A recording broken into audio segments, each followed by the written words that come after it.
Nel 2204, your pageant vlogger host. Subscribe. Magandang araw Pilipinas! Hindi man natin naiuwi ang corona ng Miss Cosmo 2025 ay isang napakalaking tagumpay ang ipinagdiwang ng Pilipinas sa Miss Cosmo dahil si Chelsea Fernandez, ang ating pambato, ay hindi lamang nag-uwi ng karangalan para sa ating bansa bilang first runner-up, kundi pati na rin ng napakalaking oportunidad, pribilehiyo at benepisyo bilang Miss Cosmo 2025 first runner-up. Ang pagiging first runner-up sa Miss Cosmo ay patunay ng world-class performance ni Chelsea Fernandez.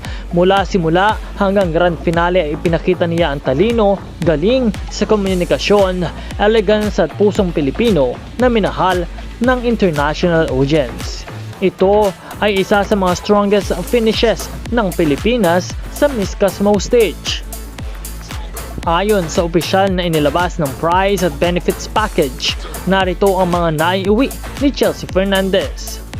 10,000 cash prize US dollars, isang taong paninirahan sa luxury apartment na may halagang humigit kumulang na 300,000 US dollars, kasama ang family stay privileges, credit cards at isang luxury car, travel at resort packages, exclusive gifts at privileges mula sa mga sponsors, advertising at professional work contracts sa Vietnam, brand ambassador roles sa malalaking Vietnamese brands, buong suporta mula sa Huan Cao Group, isa sa top 16 enterprises sa Vietnam.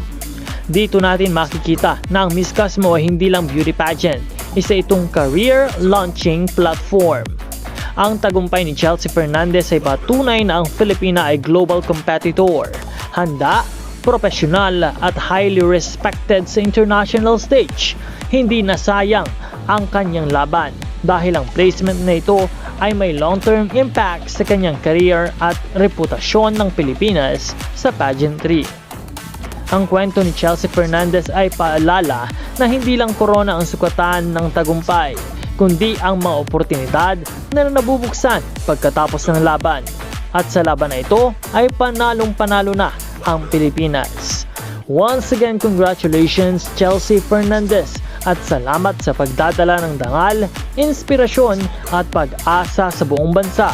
Muli nating napatunayan na kapag Pilipina ang buong lumaban, maiiwan tayong marka sa mundo. Maraming salamat sa panonood at huwag kalimutan na mag-subscribe para sa lahat ng mga bagong updates sa pageantry. This is Nel 2204. Magkita po tayong muli sa susunod.